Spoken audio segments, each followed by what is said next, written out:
தெய்வத்தால் ஆகாதனின் முயற்சிதன் மெய்வருத்த குடித்தரும். நம்ம மாவட்ட செயலர் அண்ணன் பூக்கடை குமார் அவர்களை, அந்த கலீல் சார், அந்த பகுதி செயலாளர்கள் எனக்கு முன்னாடி பேசி ஒரு 5 செகண்ட் வெயிட் பண்ணி திடீர்னு எல்லாரும் ஒரு பதட்டமான சூழ்நிலை உருவாக்கணும். நம்மளோட பிரதர் இருக்காரு, 5 செகண்டுக்கே உங்களுக்கு பதட்டமாகுதுன்னா 5 வருஷம் எம்எல்ஏவும் இல்லை, எம்எல்ஏ ஆபீஸும் இல்லை, அப்போ மக்கள் எவ்வளவு பதட்டத்தில் இருப்பாங்க அப்படின்னு சொன்னாரு.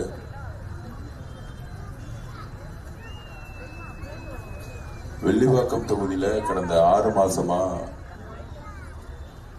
என்னுடைய தொகுதியுடைய பிரச்சனைகள் என்னன்னு தெரிஞ்சுக்கிட்டு இந்த தொகுதியில நிக்கணும்னு எங்களுடைய தலைவர் விஜயன் என்று சொன்னார். அதுக்கான வாய்ப்பை கொடுத்தாரு. எங்களுடைய 2026 முதலமைச்சர் எங்கள் தலைவர் விஜயண்ணா அவர்களுடைய வாழ்க்கையில இந்த தொகுதியில நான் வரும்பொழுது இருந்த முதல் பிரச்சனை என்னன்னா, ஃபர்ஸ்ட் எம்எல்ஏ ஆபீஸும் இல்லை, எம்எல்ஏவும் இல்லை.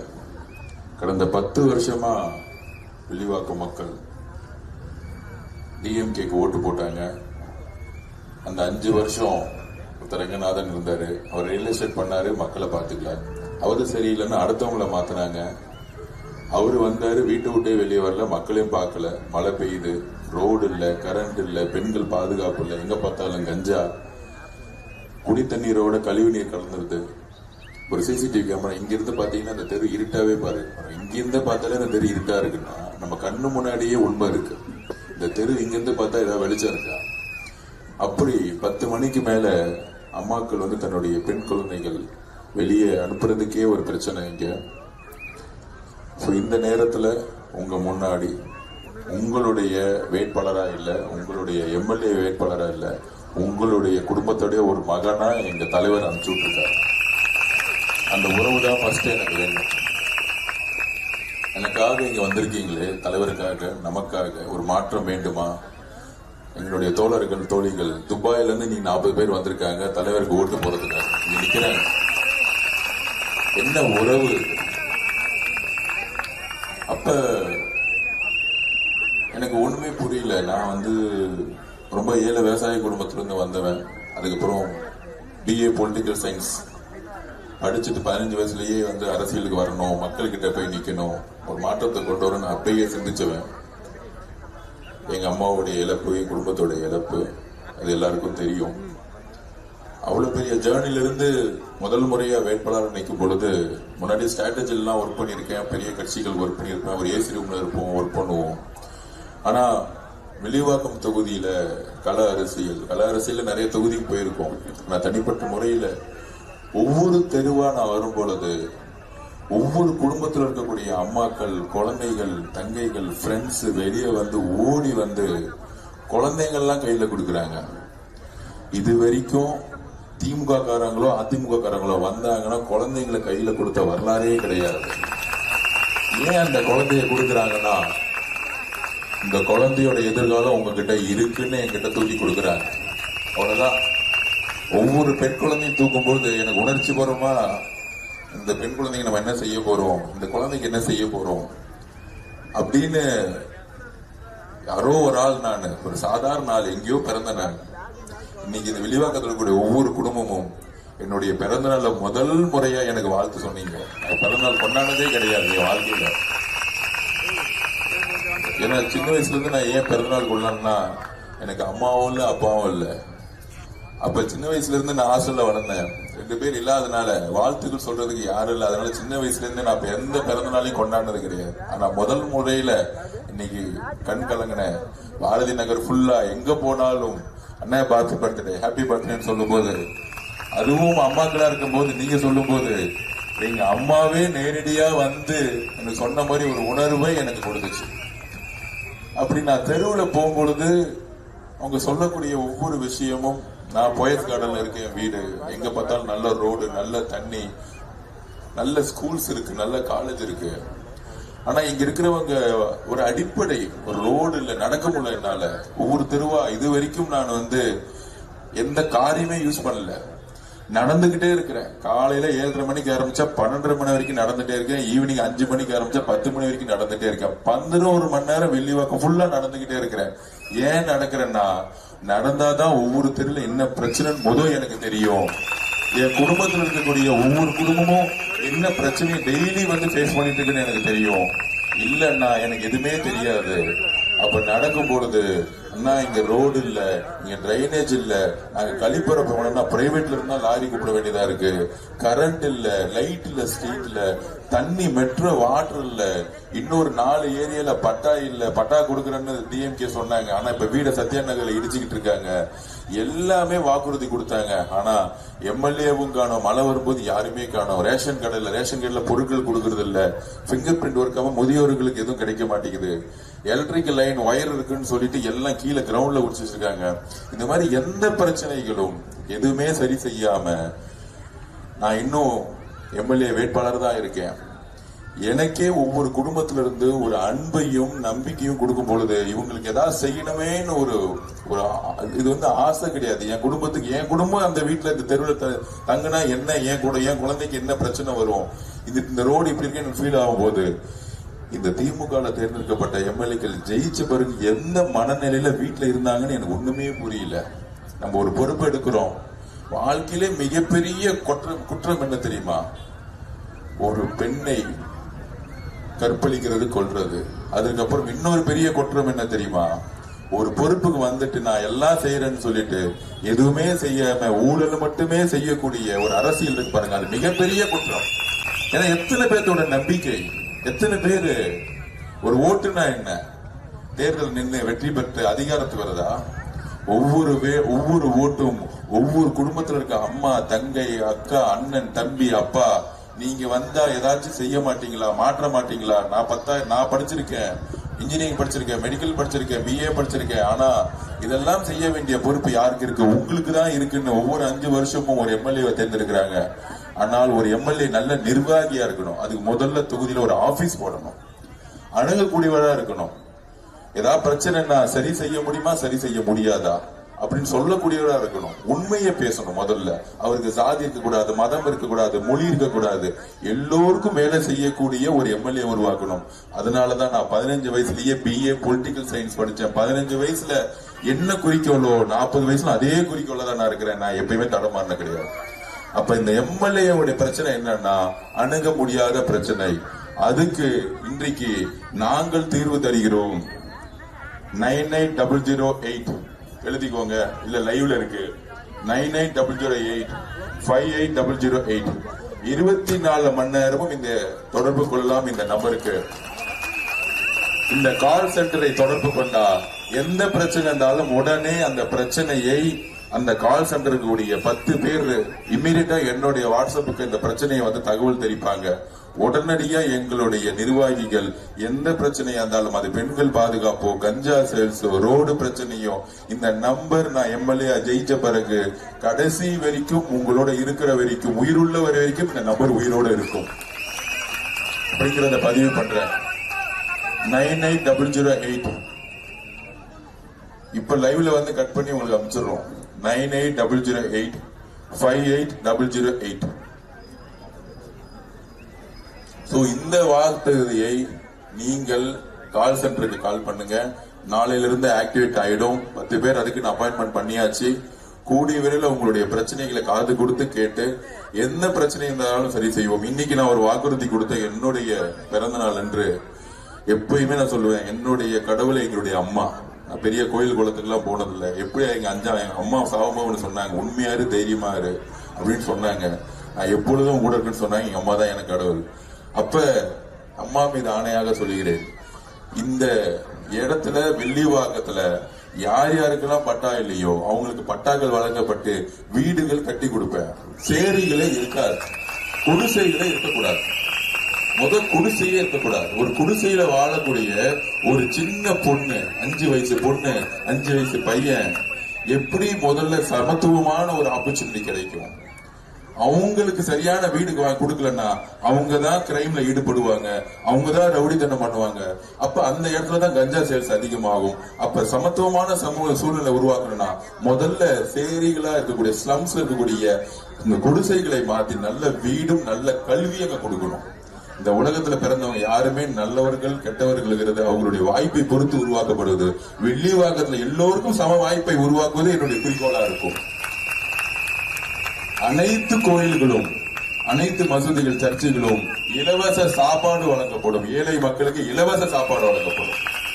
எல்லா மதமும் சம்மதம். நமக்கு எல்லா ஏழை மக்களுக்கும் வயிறார சாப்பாடு வழங்கப்படும்.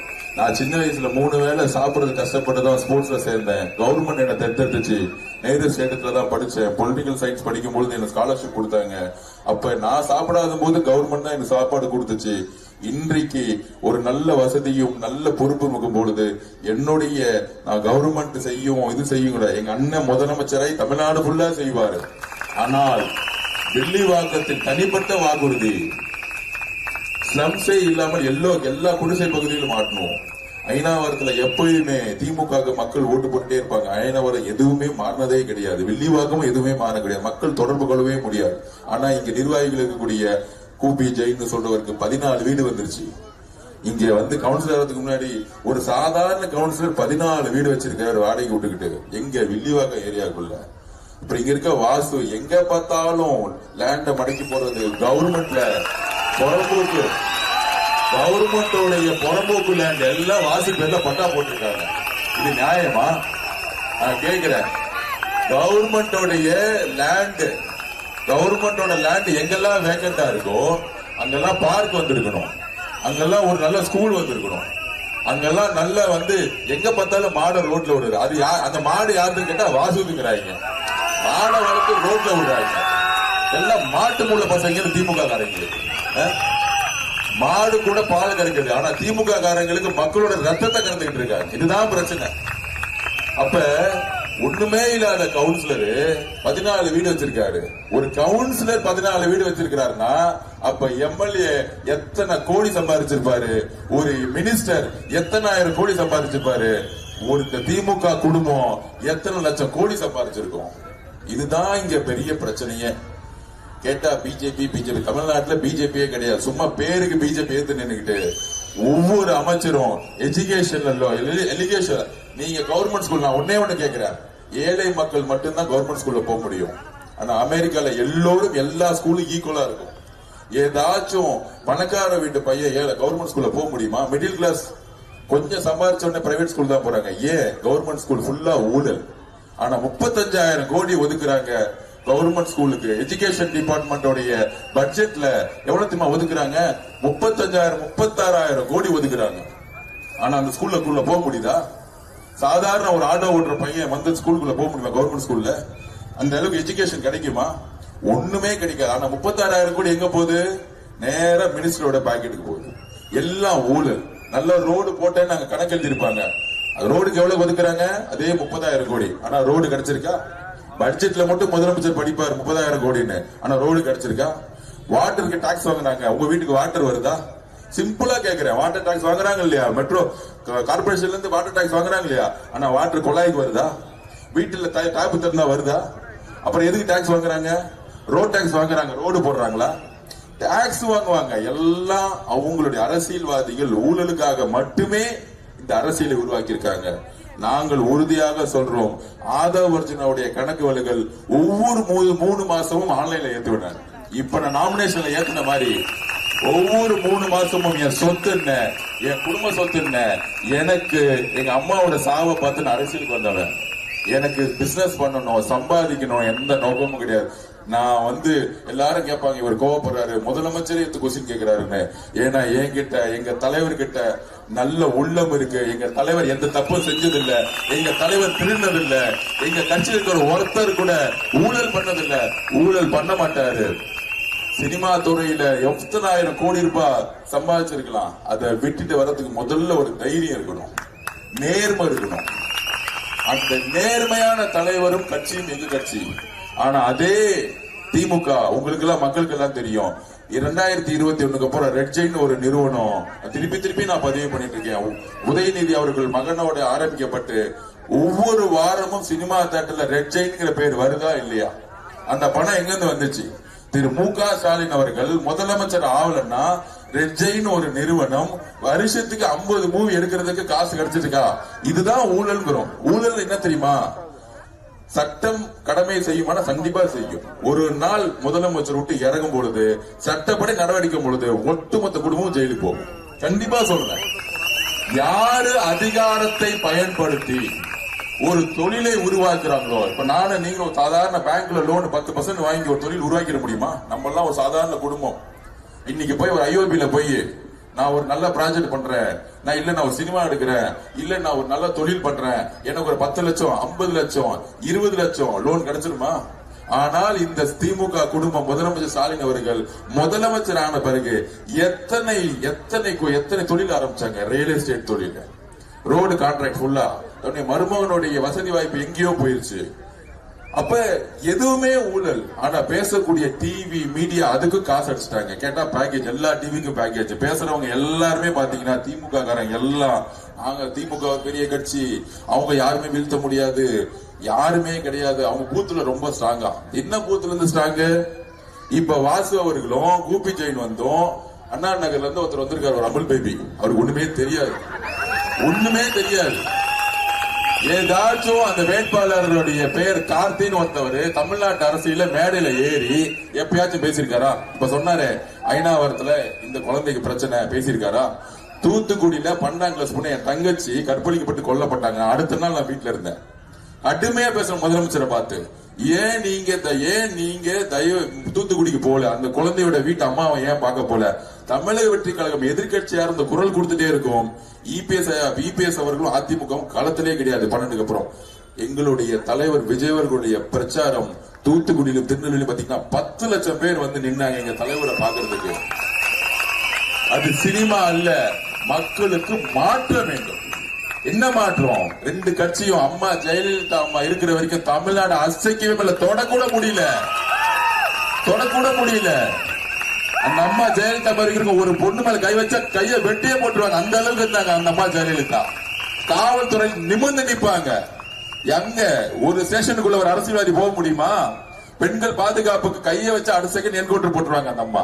ஆனா அந்த அம்மா செத்ததுக்கு அப்புறம் இபிஎஸ் அவர்கள் எப்ப வந்து டெல்லியில போய் சேர்ந்தாரோ அப்பயே காவல்துறை வந்து காணா போச்சு. இந்த குடும்பம் வந்த பிறகு எல்லா காவல்துறை உதவி அதிகாரிகளும் சபரீஷன் அவர்கள் யார் தேர்ந்தெடுக்கப்பட்டவரா, சபரீஷன் ஒரு வீட்டுல போய் சல்யூட் அடிச்சாங்க. அவருடைய பையனுடைய ஃப்ரெண்ட்ஸ் வீட்டுல சல்யூட் அடிச்சாங்க. காவல்துறை திமுக காவல்துறையா மாறிடுச்சு. அதனாலதான் எங்க பார்த்தாலும் நம்மளுடைய பெண்கள் எங்க பார்த்தாலும் கஞ்சா. முதலமைச்சர் சொல்றாரு கடல் வழியா வருது கஞ்சா, பிஜேபி தான் ஆக்ஷன் எடுக்கணுமா?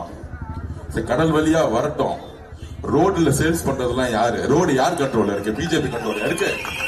நீங்க சொல்லுங்க. தெருவா வைக்கிறாங்களே கஞ்சா, பிஜேபி தப்புதான். கடல் வழியா விட்டுட்டாங்க. கடல்ல இருந்து வெளியே வரணும்னா எப்படி ரோட்டுக்கு வருது? இங்க இருக்கக்கூடிய ஒவ்வொரு காவல்துறையில ஸ்டேஷன்ல இருக்கவங்களுக்கு தெரியாத எங்க கஞ்சா சேல்ஸ் ஆகுதுன்னு. அப்ப காவல்துறையுடைய உயரதிகாரிகள் யார் கண்ட்ரோல் இருக்கிறாங்க? இந்த குடும்பம் என்ன செஞ்சிருக்கு? இந்த கவுன்சிலருக்கு தெரியாதா? வாசு அவர்களுக்கும் கூபி ஜெயின் அவர்களுக்கும் நீங்க எல்லாம் வீடு கட்ட முடியுமா? இந்த ஏரியால ஒரு செங்கல் எடுத்து வச்சிருங்க, அப்படியே கை அரிச்சிடும். எத்தனை ஸ்கொயர் ஃபீட் கட்டுறீங்க? 2000 ஸ்கொயர் ஃபீட்டா? ஒண்ணுமே இல்ல, 60 ரூபாய் ஸ்கொயர் ஃபீட்டுக்கு பண்ணிருங்க. குடுக்கலன்னு நினைச்சுக்கோங்க, அடுத்த எலக்ட்ரிசிட்டி வராது. வருமா? வராதா? வாட்டர் கனெக்ஷன் வராது. இதெல்லாம் யார் கண்ட்ரோல் இருக்கு? இந்த திமுகவுடைய அனுபவ அரசியலோட மிகப்பெரிய தவறு. சொல்றாங்களா அனுபவம் இருக்கு. இவங்களுடைய அனுபவம் எங்க யூஸ் ஆகுது? ஊழல் பண்றதுதான் அனுபவம், வேற என்ன எதுக்குமே கிடையாது. அந்த அனுபவம் இருந்தா 5 வருஷம் எம்எல்ஏ தெருத்துல அவங்க வந்து பாத்துருக்கணும்ல. இன்னைக்கு நானே அவ்வளவு பெரிய எமோஷனல் ஆயிட்டேன். ஒவ்வொரு குடும்பமும் வரும்போது இது இல்லைண்ணே அது இல்லைண்ணே அப்படின்னு சொல்லும் பொழுது, அப்ப என்ன ஒரு எம்எல்ஏ ஆனவங்க ஏன் வந்து ஒரு வீட்டு கூட போக வேண்டாம்? ஒரு நல்ல நிர்வாகி நினைச்சா ஒவ்வொரு தெரியும் என்னென்ன செய்யணுமோ செய்ய முடியும். செய்ய முடியலன்னா செய்ய முடியல, அடுத்து செய்யலன்னு சொல்லக்கூடிய ஒரு தைரியம் இருக்கணும். ஆனா 5 வருஷம் போகாம 10 வருஷம் போகாம பக்கத்துல இருந்து அண்ணா நகர்ல இருந்து திரு சபரீஷனுடைய ரைட் ஹேண்ட், அவர் யாருன்னா 30 டிபார்ட்மெண்ட் கமிஷன் வாங்கி கலெக்ஷன் பண்ணாரு. திரு மோகனுடைய எம்எல்ஏ உடைய பையனுக்கு என்ன தெரியும்?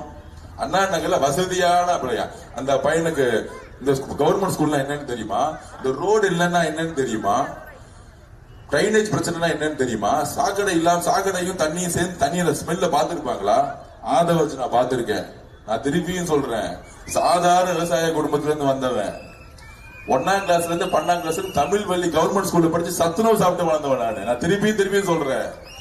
இன்னைக்கு ஒரு பிம்பம் உருவாக்கி இருக்கலாம், ஆனா எல்லா தொழிலையும் ரிசைன் பண்ணிட்டு திருப்பி வந்து பாரதி நகர்ல பிறந்த நாள் அன்னைக்கு நடந்துட்டு இருக்க வந்தா ஆதவ அர்ஜுனா. நான் போய் ஃபாரின்ல போய் பிறந்த நாள் கொண்டாடல. காலையில 7 மணில இருந்து இன்னைக்கு வரைக்கும் மக்களோட உட்கார்ந்துகிட்டு என்னோட குடும்பத்தோட உட்கார்ந்துட்டு இருக்கேன். ஏன்னா எங்க அம்மா மாதிரி இன்னொரு அம்மாவுக்கு வாழ்க்கையில எந்த தவறு நடந்துடக்கூடாதுங்கிற உணர்வு எனக்கு இருக்கு. அப்ப இந்த பிரச்சனைகள் கூட சரி செய்யாம 10 வருஷமா அண்ணா நகர்ல இருந்து வாசுவை வச்சு கூபி ஜெயினை வச்சு ஒன்னே ஒண்ணு இந்த ஐநாவரம் மக்களுக்கு கொடுப்பாங்க. மக்களே ஒன்னே ஒண்ணு பதிவு பண்றேன், 5000 ரூபாய் ஆல்ரெடி கொடுக்க ஆரம்பிச்சிட்டாங்க. இன்னொரு ரவுண்ட் லாஸ்ட் நைட் பாத்தீங்கன்னா 22ஆம் தேதி நைட் கரண்ட் ஆஃப் பண்ணிடுவாங்க. ஏன்னா திருட்டு பசங்க காசு கொடுக்கறது கூட திருட்டு பசங்க, என்ன திருட்டு பசங்க நேரா கொடுக்க மாட்டாங்க, மாட்டிக்குவாங்கல்ல. அதுல திமுக அதிமுக ஒண்ணு சேர்ந்துக்குச்சு. இப்ப நீ ஒரு வீட்டுக்கு கூட நான் ஒரு வீட்டுக்கு கொடுக்குறேன், நீ வீட்டுக்கு கூட நான் வீட்டுக்கு கொடுக்குறேன். நான் சத்தியமா சொல்றேன், எங்க அம்மா மீது ஆணையா நான் இப்ப சொல்றேன், நான் ஓட்டுக்கு காசு கொடுக்க மாட்டேன். இதனால எனக்கு என்ன சேலஞ்ச் ஆனாலும் சரி. ஏன்னா நான் அடுத்த 5 வருஷம் இங்க குடிசைகளை ஒழிக்க வந்திருக்கேன், நல்ல தண்ணீர் கொடுக்க வந்திருக்கேன். எம்எல்ஏ ஃபண்ட 1 ரூபாய் கூட ஊழல் செய்யாம உங்களுக்காக நான் ஒரு மகனா வந்து ஒர்க் பண்ண வந்திருக்கேன். தலைவர் விஜய் எனக்கு அப்புறம் என்ன அடுத்த இடத்துல வச்சிருக்கிறாரு. கண்டிப்பா தலைவர் முதலமைச்சர் ஆகும் போது இந்த தொகுதியில எல்லாத்தையும் நான் சரி செய்கிறேன். தமிழக வெற்றி கழகம் மிகப்பெரிய ஆட்சி மாற்றத்தை உருவாக்கும். எப்படி 77 எம்ஜிஆர் ஜெயிக்க மாட்டேன்னு சொன்னாங்க, உலகம் சுற்றி வாலிபன் படத்தை பெட்டியெல்லாம் திருட்டு ஒண்ணாங்க. இன்னைக்கு 3 மணி நேரம் படம் கவர்மெண்டே மாத்துச்சு. இப்ப புது டெக்னிக் கொண்டு வந்துட்டாங்க, இன்டர்நெட்டை லீக் பண்ணிட்டாங்க. லீக் பண்ணா என்னாவும் அவருக்கு நஷ்டமாகும். நஷ்டமானா அவர் கலங்கிருவாரு, அழுதுருவாரு, அவர் மனசை உடைச்சிரு, தேர்தலுக்கு வெளியே வரக்கூடாது. இது யார் நினைக்கிறது? திரு மு.க. ஸ்டாலின் அவர்கள் அண்ட் உதயநிதி அவர்கள் ரெட் ஜெயிண்ட் வச்சு பண்ணிட்டாங்க. அதுக்கு யார் துணை? Censor board. Censor board permission கொடுக்கறதுக்கு எத்தனை மாசம் வெயிட் பண்ணிட்டு இருக்காங்க கேட்டா 3 சீன்ல பிரச்சனையா. 3 சீனை கட் பண்ணிட்டு கொடுங்க ஹைகோர்ட் சொல்லியும் எங்க மக்களுக்கு நாங்க நீதி கேட்கிறோம் சொல்லியும் என்ன பண்றாங்க, ஹைகோர்ட்ல போய் போராடி திருப்பி ஹோல்ட் பண்ணிட்டாங்க. அவரை கலங்க வைக்க முடியுமா, மிரட்ட முடியுமா? இப்படி பண்ணிட்டு இருக்க நேரத்திலேயே இன்னைக்கு கன்னியாகுமரியில போய் குட் கவர்னன்ஸ் அரசாங்கம் எப்படி இருக்கு தெரியுமா சொல்லக்கூடிய வலிமை எங்க தலைவர்கிட்ட இருக்கு. அவர் நீ பணத்தை லீக் பண்ணிக்கோ, என்ன திட்டிக்கோ, கரூர்ல எங்க மக்களை கொண்ட பிறகும் நான் வந்து நியாயத்துக்காக சிபிஐ வாசல்ல போய் தைரியமா நின்று பேசுவேன்னு தமிழ்நாட்டுல பிஜேபி என்னதான் அழுத்தம் கொடுத்தாலும் ஜெயலலிதா அம்மாக்கு அப்புறம் எம்ஜிஆருக்கு அப்புறம் நிமிர்ந்து நிற்கக்கூடிய தலைவர் எங்களுடைய ஒரே தலைவர். 24 கட்சி கூட்டணி. 1 மாசத்துக்கு முன்னாடி என்ன சொன்னாங்க டிவில, ஸ்டாலின் ஐயா அவர்களுக்கு மிகப்பெரிய அறிவு இருக்கு, என்ன காங்கிரசுக்கு ஒரு 100 கோடி ரூபாய் கொடுத்து கட்டி போட்டு பாசத்தையும் செல்வத்தையும் வச்சு கூட்டணியில் சேர்த்துக்கிட்டாங்க. எல்லாம் அந்த கட்சி இன்னைக்கு நான் சொல்லல, அந்த கட்சியில் இருக்கக்கூடிய ஜோதிமணி மேடமும் மாணிதாகரும் சொல்றாங்க எம்எல்ஏ சீட் எல்லாம் வித்துட்டு இருக்காங்க. 21ல சேர்ந்த கூட்டணி இப்ப கிடையவே கிடையாது. 1 மாசத்துக்கு முன்னாடி சொன்னாங்க பெரிய கூட்டணி தேய்ச்சிருவாங்க. இப்ப அந்த கூட்டணி எங்க இருக்குன்னு தெரியல, காங்கிரஸ் எங்க இருக்குன்னு தெரியல, பிசிகே எங்க இருக்குன்னு தெரியல, கம்யூனிஸ்ட் எங்க இருக்குன்னு தெரியல. அது எப்படி நான் ஒரு எக்ஸாம்பிள் சொல்லிடுறேன். நேத்து மு.க. ஸ்டாலின் அவர்கள் அப்படியே வாக்கிங் பண்ணிட்டு இருப்பாரு, பிரச்சாரத்துல டிக்கெட்ல போய் உட்காந்துட்டு இருப்பாரு. சுத்திலும் பாத்தீங்கன்னா திமுக கூடிய அமைச்சர்கள் எம்எல்ஏ தான் உட்கார்ந்து இருப்பாங்க. ஒரு பொதுமக்கள் கூட போய் பக்கத்துல போய் அண்ணா முதலமைச்சர் ஐயா நீங்க நல்லா இருக்கீங்களான்னு கேட்கவே இல்லை. அண்ணா சாதாரண ஆதரவு அடிச்சுனா ஒரு தெருவுல நடக்கும் போது ஒவ்வொரு குடும்பம் வந்து அண்ணா இந்த குழந்தைய வச்சுக்கோங்க, நீங்க பாருங்க இந்த குழந்தைங்க உங்களுக்கு போட்டோ எடுக்கணும் அப்படின்னு சொல்லக்கூடிய ஒரு நம்பிக்கை ஆதரவு இருக்குன்னா எங்க தலைவர் ரோட்ல போகும்போது 10 லட்சம் பேர் தூத்துக்குடி திருநெல்வேலியே உட்கார்ந்துட்டு இருக்காங்க மக்கள். இந்த கட்சி பெண்களால் உருவாக்கப்பட்டது, ஆண்களால் அல்ல. திருப்பியும் சொல்றேன், பெண்கள் சக்தி சேர்ந்துச்சுன்னா தூக்கி போட்டுருவாங்க. பெண்கள் கிட்ட காசு கொடுத்தலாம் ஏமாத்த முடியாது. காசு வாங்கிட்டு திருப்பி அங்கேயே குத்துவாங்க மூஞ்சிலேயே. பெண்களை பத்தி தெரியாது. பெண்களுடைய வனமலிமை என்ன தெரியுமா? எங்க அம்மா செத்த பிறகு இன்னொரு அம்மா எனக்கு இருக்காங்க, பெரியம்மா. அவங்க யார் தெரியுமா? தெலுங்குவதி ஐபிஎஸ், தமிழ்நாட்டுடைய ஃபர்ஸ்ட் ஐபிஎஸ் எங்க பெரியம்மா. எங்க அம்மா செத்துட்டாங்க, வேற பிரச்சனை இல்ல. அந்த அம்மாவை பார்த்து நான் வளர்ந்தவன். ஒரு குழந்தையை பெற்றுக் கொடுக்கக்கூடிய வலிமை ஒரு பெண்ணுக்கு இருக்குன்னா, ஒரு ஆட்சியை தூக்கி எறியக்கூடிய வலிமை பெண்களுக்கு தான் இருக்கு. ஆண்களோட பெண்கள் தான் இருக்கிறாங்க. அதுக்கப்புறம் இளைஞர்கள், ரெண்டு சக்தி சேர்ந்துச்சுன்னா இந்த 26 எலெக்ஷன்ல வரக்கூடிய 26 எலெக்ஷன்ல தெரியும் எந்த அளவுக்கு நீங்க ஊழல் பணத்தை கொடுத்தாலும், என்ன போராட்டம் பண்ணாலும், இல்ல எவ்வளவு அவதூறு பேசினாலும், இல்ல பெண்ணை வச்சு அசிங்கமா பேசினாலும் இவங்களுக்கு புரியவே இல்லை. இவங்க அரசியல பாருங்களேன். நீங்க ஏன் இபிஎஸ் ஐயா களத்திலே இல்ல, அம்மாக்கு அப்புறம் அதிமுக இல்லைன்னு சொல்லனா, இபிஎஸ் பழனிசாமி அதிமுக பொதுச் செயலாளருடைய பிரச்சாரம் எப்படி தெரியுமா இருக்கு? அப்படியே உதயநிதி பிரச்சாரத்தை பாருங்க. உதயநிதி சொல்றாரு, சசிகலா அம்மா காலில் விழுந்து இவர் வளர்ந்தாரு. நான் திருப்பியும் கேட்கிறேன், சசிகலா அம்மா அந்த கட்சியோட பொதுச் செயலாளர், சசிகலா அம்மா காலில் விழுறது அந்த கட்சியோட உள் விவகாரம். ஆனா உதயநிதியோட என்ன தெரியுமா? நீ காலில் விழுந்தது ஒரு பெண்ணு, உனக்கு சுய கௌரவம் இருக்கா? ஏன் தெரியுமா? பெண்ணை கொச்சையாக எடுக்க நினைக்கக்கூடிய அரசியல் தான் இது திமுக. உனக்கு காலில் விழுந்தா என்ன பிரச்சனை? அதுக்கு இவர் பதில் கொடுக்கிறாரு.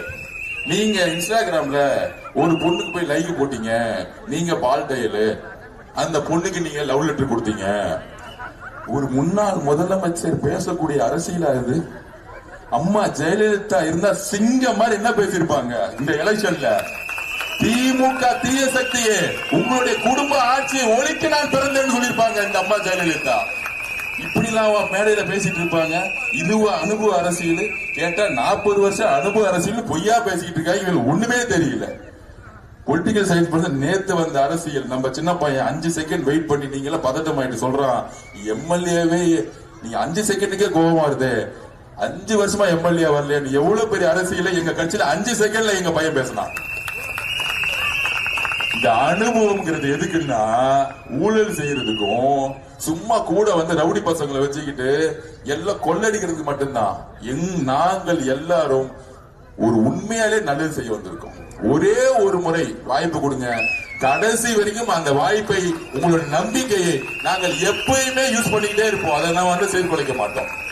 ஏனென்றால் நாங்கள் சாதாரண மிடில் கிளாஸ்ல இருந்து மேல வந்தோம். பணத்துக்கு அப்பாற்பட்டு என்னுடைய அம்மா மாதிரி உங்களை நேசிக்கிறேன். இது ஓட்டு கேட்க நான் இன்னைக்கு வரவே இல்லை. நான் திருப்பி சொல்றேன், உங்க பையனை நிக்க வச்சீங்கன்னா எப்படி ஜெயிக்க வைப்பீங்களோ அதே மாதிரி நீங்க ஜெயிக்க வச்சிருக்க. ஜெயிக்க வைக்கிறது எதுக்குன்னா, 10 வருஷமா எந்த மாற்றம் வரல. இங்க வந்து எம்எல்ஏ ஃபண்ட் எடுத்து நான் சம்பாதிக்கணும் அவசியமே இல்லை. நீங்க பாத்திருப்பீங்க என்னுடைய பேலன்ஸ் ஷீட் நான் எலெக்ஷன் கமிஷன்ல கொடுத்துட்டேன். சோ அதுக்கு உடனே என்னுடைய நாமினேஷனை ஸ்டாப் பண்ணாங்க. எனக்கு எப்பயுமே வாழ்க்கையில போராட்டம் தான். திடீர்னு அதிமுக திமுக 30 அட்வொகேட் உள்ள உட்காந்துக்கிட்டு, பாவம் எலெக்ஷன் கமிஷன் அந்த மேடம் உட்காந்துக்கிட்டு 30 நிமிஷம் திட்டிட்டு இருந்தாங்க என்ன பத்தி. நான் உள்ள போன 2 நிமிஷம் நாமினேஷன் அக்செப்ட் சொன்ன வெளியே வந்துட்டேன். அதுக்கு சொல்றாங்க இவர் கணக்கு வழக்கு காமிக்கல அப்படின்னு. நான் எல்லா கணக்கு வழக்கையும் தூக்கி போட்டு வந்துட்டேன். ஆனா முதலமைச்சர் ஸ்டாலின் சார் கணக்கு வழக்கு கொடுத்தாரு பாருங்க, அவர் பேங்க் அக்கவுண்ட்ல 10,000 ரூபாய் இருக்காங்க. என்ன அநியாயம் வருது, என்ன அக்கிரமம். ஜிபேவே இங்க இருக்க அக்காக்கெல்லாம் காய்கறி கிடைக்க ஒரு நாளைக்கு 4,000 ரூபாய் வச்சுட்டு இருப்பாங்க. அக்கா சொல்லுங்கக்கா, அம்மா சொல்லுங்கம்மா, 10,000 ரூபாய் முதலமைச்சர் முக ஸ்டாலின் பேங்க் அக்கவுண்ட்ல இருக்கா, கை இருப்பு 40,000 ரூபாய் இருக்கா. என்ன பொய், எவ்வளவு பிரச்சனை. அவரு யூஸ் பண்ற காரே 3 கோடி ரூபாய். அவர் வாட்ச் யூஸ் பண்றது 14 லட்சம் ரூபாய் வாட்ச் யூஸ் பண்ணிட்டு இருக்காரு. நானாச்சும் 40,000 ரூபாய் வாட்ச் யூஸ் பண்ணிட்டு இருக்கேன். இதுல போட்டோ எடுத்து வர போஸ்ட் கொடுத்துட்டு இருக்காரு, இந்த வாட்ச பாருங்க இந்த வாட்ச பாருங்கன்னு. அப்படி நாடக திமுக தான் பண்றாங்க. இதுல இபிஎஸ் ஐயா எதிர்கட்சி தலைவர் வந்து வெளியே போயிட்டாரு. இதுக்குதான் நாங்க சொல்றோம், அதிமுக வலுவிழந்துருச்சு. அதிமுக உண்மையான அம்மாவுடைய புரட்சி தலைவரோட அம்மாவுடைய விசுவாசிகள் விசுவாசிகள் டிவிகே பக்கம் வந்து ரொம்ப நாள் ஆயிருச்சு. இன்னைக்கு நான் போறேன், அதிமுக இருக்கக்கூடிய ஒவ்வொரு குடும்பம் சொல்றாங்க, அம்மா ஜெயலலிதாக்கு அப்புறம் இந்த திமுக எதுக்குறதுக்கு யாருக்குமே துணிவு இல்லப்பா. ஆனா உங்க தலைவர் மூவியை நிப்பாட்டுறாங்க, மூவியை லீக் பண்றாங்க. அப்புறம் அவர் கடுமையா கண்ணம்னான்னு திட்டுறாங்க. ஏய் விஜய் வெளியே வா அப்படிங்கிற, வெளியே வந்துட்டா ஏய் ஏன்டா இவ்வளவு கூட்டம் கூடுது அப்படி கேக்குறாங்க.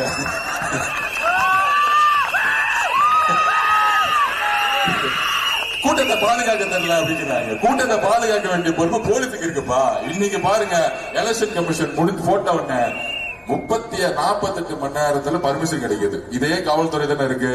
48 மணி நேரத்துல பர்மிஷன் கொடுத்து கன்னியாகுமரி போறாருல, அவர் வெளியே வரும்போது 4 பக்கத்துல ஒரு போலீஸ் ஜீப், பின்னாடி போலீஸ் பைக்கி பண்ணி பாட்டிட்டாங்க. இன்னையில இருந்து போலீஸ் நினைச்சா செய்ய முடியும். ஆனா முக ஸ்டாலின் முதலமைச்சரா இருக்கும் பொழுது பர்மிஷன் கேட்டா 40 நாள் ஆக்குவாங்க, கொடுக்கவே மாட்டாங்க. இந்த சிட்டி கமிஷன் ஒருத்தர் இருந்தாரு, அவர்லாம் எக்காரத்துக்கு இந்த ஃபைனத்தை கிழிச்சு போட்டுருவாரு. இந்த எலெக்ஷன் கமிஷன் வந்த பிறகு சீஃப் செக்ரட்டரி, ஹோம் செக்ரட்டரி எல்லாம் தூக்கி போட்டுட்டாங்க. ஒரு நேர்மையான எலெக்ஷன் நடந்தாலே தமிழக வெற்றி கழகம் ஆட்சியை உருவாக்கும். நான் உறுதியாக சொல்றேன். நான் ஏன்னா கிரவுண்ட்ல பெண்களும் இளைஞர்களும் ஒண்ணு சேர்ந்துட்டாங்க. அசைக்கவே முடியாத கூட்டணி. நீ 5000 ரூபாய் அண்ணா நகர்ல இருந்து ஒருத்தரை கூட்டிட்டு வந்தா, இத்தனை நாள் அண்ணா நகர்ல தானே இந்த மோகனுடைய பையன் எம்எல்ஏ தானே, என்னைக்காச்சும் வெளிவாக்கம் பக்கம் வந்திருக்காரா? ஏதாச்சும் வந்து உங்களை பார்த்திருக்காரா? ஆனா இன்னைக்கு மட்டும் ஏன் வந்தாங்க? ஏன் வெற்றி அண்ணனுக்கு வாய்ப்பு கொடுக்கல? ஏன் ரங்கநாதன் வாய்ப்பு கொடுக்கல? ஏன்னா அவர்கிட்ட சபரேஷன் பணம் ஆயிரக்கணக்கான கோடி இருக்கு. ஒரு 100 கோடி ரூபாய் இறக்கி ஆதரிச்சிருவாங்க. இறக்க ஓட்டுக்கு 10,000 கூடு மக்கள் வந்து அவரை ஜெயிக்க வச்சிருவாங்க. நான் ஒரு சாதாரண விவசாயியோட பையன். என்ன எதுக்குறதுக்கு யார் வரா? மருமகன் சபரீஷ் வராரு. அடுத்த நாள் உதயநிதி வராரு. இங்க வில்லிவாக்க தொகுதிக்கு ஏதாவது வந்திருக்காரு? அதுக்கு முன்னாடி பாத்திருக்கீங்களா? வில்லிவாக்க வந்து அவர் சொல்றாரு, என் தொகுதி சேப்பாக்கத்தோட வெற்றியோட வில்லிவாக்க தொகுதியில இவர் ஜெயிக்கணும், ஆதரவு தோக்கடிக்கணும். வாங்கடா தம்பிங்களா, எனக்கு பிரச்சனையே இல்ல. நான் அம்மா ஜெயலலிதா மாதிரி, அம்மா ஜெயலலிதா கிட்ட இருந்து ஒரு தைரியத்தை கத்துக்கிட்டவன் நானு. உங்க ஒட்டுமொத்த குடும்பம், ஏன் உங்க தாத்தா கலைஞரே வந்தாலும் வில்லிவாக்க தொகுதியில நீங்க கால் வைக்கவே முடியாது. எனக்கு இந்த பயம்லாம் கிடையவே கிடையாது. எனக்கு யாரை பார்த்தாலும் பயம் கிடையாது. 5 வயசுல எங்க அம்மாவுடைய சாவை பார்த்தவன். அதுக்கு மேல என்ன பெரிய இழப்பு இருக்கு வாழ்க்கையில? நிறைய பேர் கேட்பாங்க, என்னங்க உங்களுக்கு பயமே இல்லைன்னு. எங்க 5 வயசுல எங்க அம்மாவுடைய சாவை பார்த்தவங்க. அதுக்கு மேல என்னங்க எனக்கு இழப்பு இருக்கு? சொத்து, பணம், அடிக்கடி அடிச்சா மிரட்டிடுன்னு சொல்லலாம். நான் பயப்படுற ஆளே கிடையாது. உண்மையா இருப்பேன், தைரியமா இருப்பேன். இதுதான் ஆதரவு. வேற எதுவுமே கிடையாது. இது சத்தியமா நான் சொல்றேன். எம்எல்ஏ ஆகி மினிஸ்டர் ஆகி பெரிய பொறுப்புக்கு போனாலும் உங்க குடும்பத்துல எப்பயுமே தலகணம் இல்லாம குடும்பத்துல ஒரு ஆளா இருப்புங்கிறத நான் சத்தியம் பண்றேன். கண்டிப்பா எல்லாத்தையும் மாத்துவோம். அதுக்குதான் நாங்க வந்திருக்கோம். ஒரே ஒரு விஷயம் சொல்றோம், பெண்கள் பாதுகாப்பை உறுதிப்படுத்துறது என்னுடைய குறிக்கோள் இருக்கு. ஒவ்வொரு ஸ்ட்ரீட்ல அமைக்கப்பட்டு சிசிடி கேமரா பொருத்தப்பட்டு சென்ட்ரலா வார் ரூம் போட்டு ஒரு இடத்துல பிரச்சனை அடுத்த செகண்ட் வந்து இங்க இருக்கக்கூடிய காவல்துறை இயக்கக்கூடிய அளவுக்கு என்னுடைய கடுமையான போராட்டம், கடுமையான அட்மினிஸ்ட்ரேஷன் இருக்கும். ஏன்னா நான் நிர்வாகம் தெரிஞ்சு வந்தவன். ஒரு பேங்கை உருவாக்கி ஒரு மிகப்பெரிய லாபத்தை உருவாக்கி அதை வித்துட்டு நான் வந்தவன் நானு. அதனால திருப்பியும் சொல்றேன், இங்க கஞ்சா பழக்கம் அதிகமா இருக்குன்னு வந்துச்சு. இது இங்க மட்டுமல்ல, வில்லிவாக்க ஆரம்பிச்சு ஒட்டுமொத்த வட சென்னையிலையும் இந்த பிரச்சனை இருக்கு. அதனாலதான் ஆதவர்ஜுனா சென்னையில போக்கஸ் பண்ண. அவர் கன்னியாகுமரியில இருந்தா நான் இங்க ஏன் இருக்கிறேன்னா,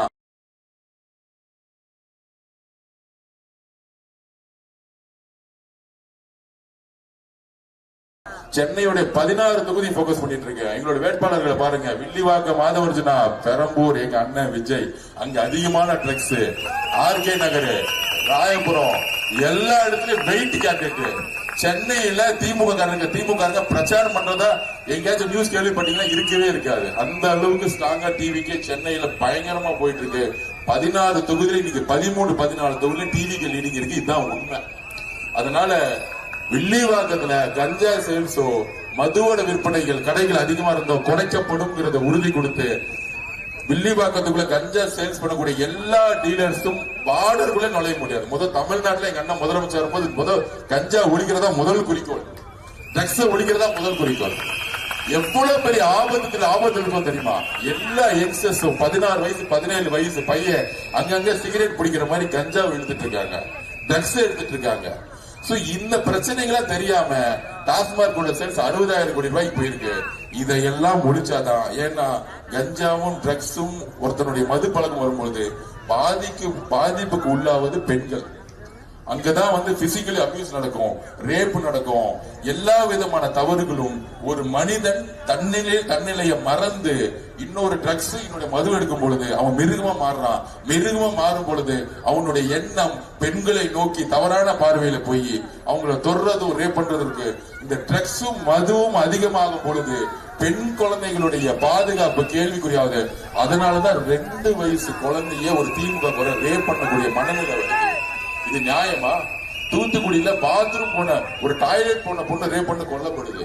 இதெல்லாம் எங்க இருந்து வருதுன்னா இந்த கஞ்சாவோட சேல்ஸும் இந்த டாஸ்மார்க்கோட சேல்ஸும்.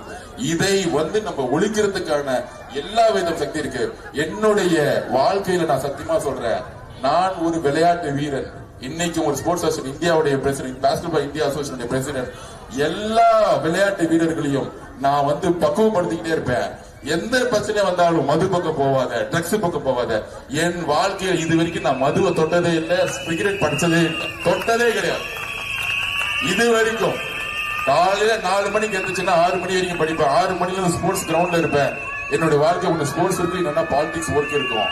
இந்த மாதிரி ஒரு இளைய சமுதாயத்தை வில்லிவாக்கத்தை உருவாக்கணும், அவங்க வேலை வாய்ப்பை உருவாக்கணும், நல்ல ரோடு கிடைக்கணும், நல்ல வாட்டர் கிடைக்கணும்.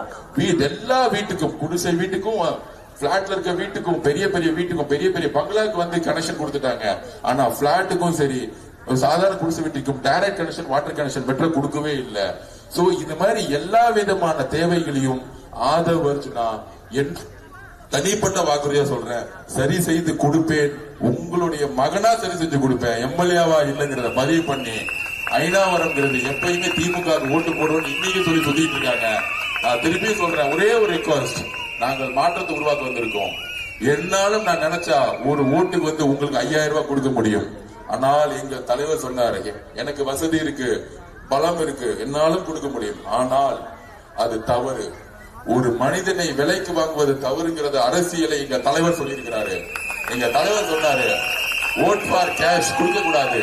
கேரளால சொன்னாங்க, ஓட் ஃபார் கேஷ் இருக்கக்கூடாது. கேரளால நீங்க போய் கேஷ் கொடுத்தீங்கன்னா மக்களே தூக்கி எறிவாங்க. நீ முதல்ல ஒழுங்கா முதலமைச்சர் எம்எல்ஏ ஒழுங்கா செய், என்னையா விலைக்கு வாங்குறன்னு மக்களே சொல்லுவாங்க. அப்படி ஒரு தேர்தல் 2026 ஒவ்வொரு எம்எல்ஏ தொகுதியிலும் ஒரு நல்ல தலைவர் அண்ணன் விஜய் அவர்கள் முதலமைச்சர் ஆகணும். உங்களுடைய மகன் நீங்க நல்ல ஒரு எம்எல்ஏ ஆகணும். அதுக்கு நான் சத்தியமா திருப்பி சொல்றேன். இப்ப லைவ்ல தான் போயிட்டு இருக்கு. எங்க ஆளுங்களோ எங்களுடைய கட்சியோ உங்க வீடு தேடி ஆதரவு வச்சுனா 2000 ரூபாய் கொடுத்தாரு, திமுக 5000 ரூபாய் கொடுத்தாங்க. அந்த பயம் எனக்கு இல்ல. ஏன்னா ஒவ்வொரு அம்மாக்களுடைய பயணத்துல நான் பாக்குறேன், தம்பி நீ வரணுங்கிறாங்க. அந்த உறுதியை நான் ஏத்துக்கிட்டு இந்த உங்களை விலைக்கு வாங்கக்கூடிய அரசியலை இதோட தூக்கி எறிவோம். ஆனா 5 வருஷம் ஒட்டுமொத்த மாற்றத்தை கொடுக்கறதுக்கு எனக்கு ஒரே ஒரு வாய்ப்பு கொடுங்க. வாழ்நாள் முழுவதும் நான் இறக்கும் முறை உங்களோட பயணிப்பேங்கிறத சொல்லி வணக்கம் சொல்றேன்.